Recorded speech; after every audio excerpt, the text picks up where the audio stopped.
This is the Horse Radio Network. This is episode 1052 of Horse Tip Daily. A different horse tip, a different equine topic, a different equestrian expert every day. Horse Tip Daily brings the world of equine knowledge to you, one day at a time.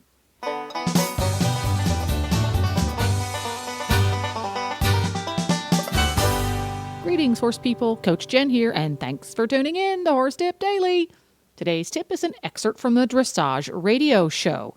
Chase Hickok from Hyperion Farm joins show hosts Philip Parks and Reese Kofler-Stanfield with a tip for becoming a better competitor through routines and positive visualization.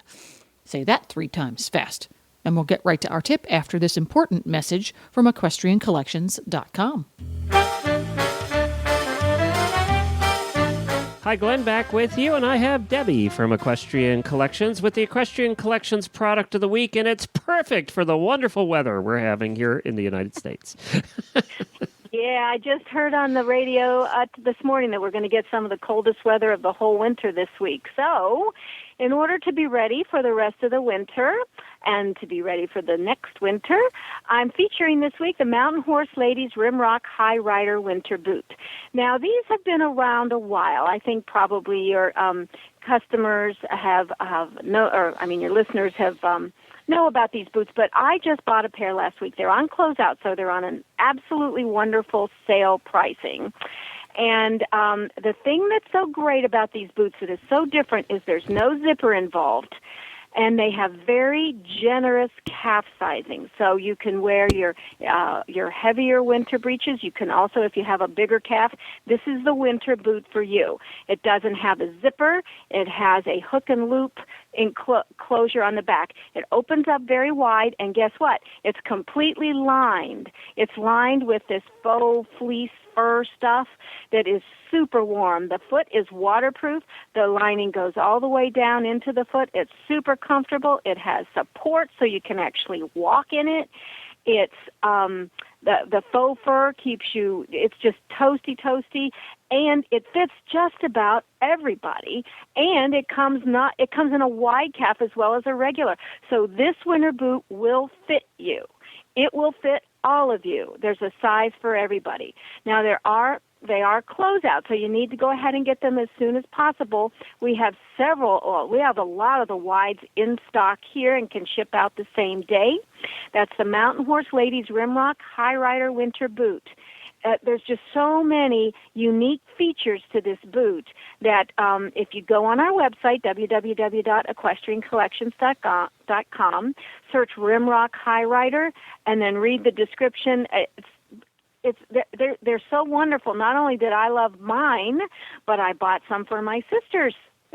So look into it. If you're looking for a winter boot and you're hard to fit, this is the boot for you. Trust me.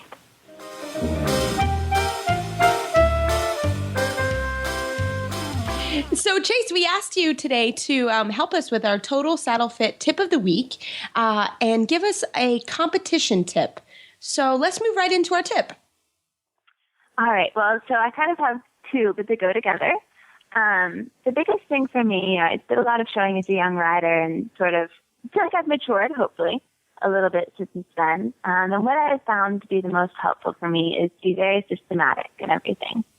Whether it's my day-to-day training or, what I do at the shows every morning before I compete, or Sagacious's daily routine at home. He goes on the treadmill and he gets hand walked and he gets ridden, and, but every day it's as much as possible the same.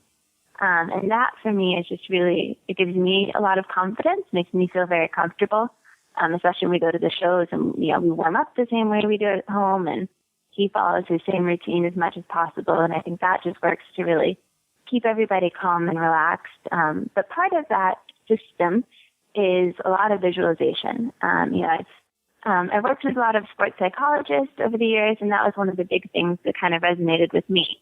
Not only in preparation for competition, when, the days leading up, I like to sit down and really go over my tests, and not just the movements, but really every ride of the test, and try and put myself, visualize myself being in the arena, taking into consideration, all the different elements that I'll have to deal with. But I also use visualization a lot in my day-to-day riding. We only get 30 or 40 minutes in the saddle on a particular horse a day. So I try to take advantage of the other, 23 hours. And if there's a certain movement I'm having trouble with or something that went really well one day, trying to recreate it in my mind and, use as much of the time to my advantage so we can progress as much in the half an hour we spend on the horse. So those would be my two, nuggets of wisdom, if I can call them that.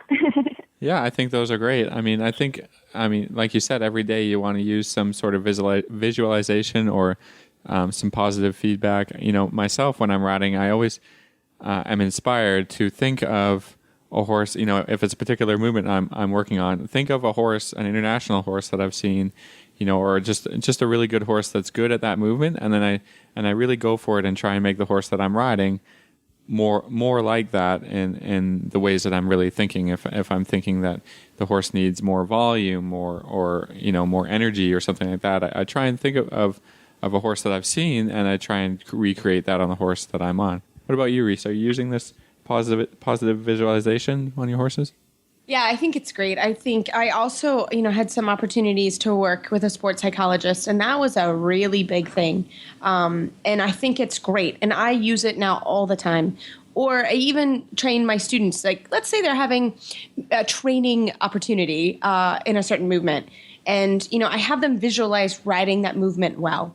And that really also helps a lot. So they really think, oh, okay, I really can do this. And I loved, Chase, how you talked about you only have so much time in the saddle. And if you use a visualization, it gives you so many more repetitions. So I use it a lot. And I also loved your tip about systematic training in general. And I think we always strive for that at my barn, is that every day we try to do the same thing, the same routine, so that the horses find comfort in that as well. So I loved both of those tips, and I try to also work on those every day. Absolutely. Well, it's a work in progress, but we're getting there, certainly.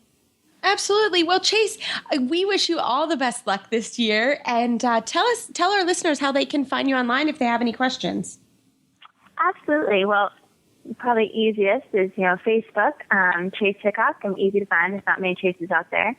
And certainly, anyone who wants to contact me via email is chase-hickok@gmail.com. So I look forward to any and all questions or concerns or thoughts, and look forward to meeting you all hopefully in Wellington. And that about takes care of it. This podcast has been made possible through the generous support of EquestrianCollections.com and listeners like you. To learn how to become an official auditor and qualify for cool auditor-only perks, you can go to HorseTipDaily.com and click on the Become an Auditor banner in the center of the page. The Horse Radio Network and the Horse Radio Network hosts are not responsible for statements of guests or their opinions. Use your own judgment when listening to the tips provided by the experts on Horse Tip Daily.